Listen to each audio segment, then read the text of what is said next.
ดหมายจากสายคนดงคนป่าวันนี้ไอ้ขออำลาฝากใจมากับซองบัดเซินเจ้าคงสุขแสนแฟนอายเจ้าคงเพลิดเพลินส่วนอายเป็นแค่ส่วนเกินบอกกล้าเดินไปงานวิวาส่งจุดหมายแทนกายในวันน้องแต่งฝากสองวันงานน้องแดงอวยพรแฟนอย่ามีน้ำตาเจ้าคงสุขีแฟนอายในวันวิวาเสียงคนเอิ้นควันน้องมาวันวิวาน้องอย่าไหลฝากสองไปจดหมายคนที่หักเก่าเจ้าลืมสายแล้วน้องเยาเคยเว้าหักกันจริงใจ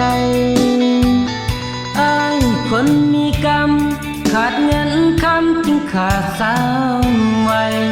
ได้แต่ฝากสองน้องไปเขียนจดหมายส่งใจถึงเจ้าแต่งแล้วน้องกับสายที่คนหูหลอกไอ้นี้ได้นั่งก็โซใจจดจ่อได้แต่นั่งเหงาน้องเข้าห้องหอ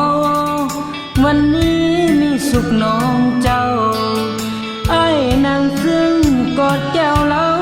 ดื่มให้เมาในวันน้องแต่ง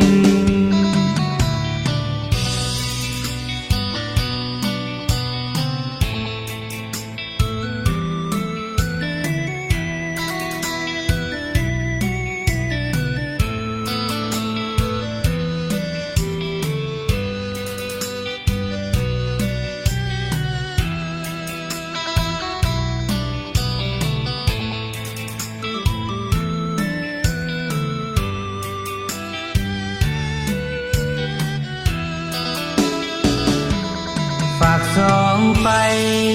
จดหมายคนที่หักเก่าเจ้าลืมสายแล้วน้องเยาเคยเว้าหักกันจริงใจอ้ายคนมีกรรมขาดเงินคำจึงขาดสาวไว้ได้แต่ฝากสองน้องไปเขียนจดหมายส่งใจถึงเจ้าแต่งแล้วน้องกับสายที่คนหูหลอกไอ้นี้ได้นั่งก็โซใจจดจ่อได้แต่นั่งเหงาน้องเข้าห้องหอวันนี้มีสุขน้องเจ้า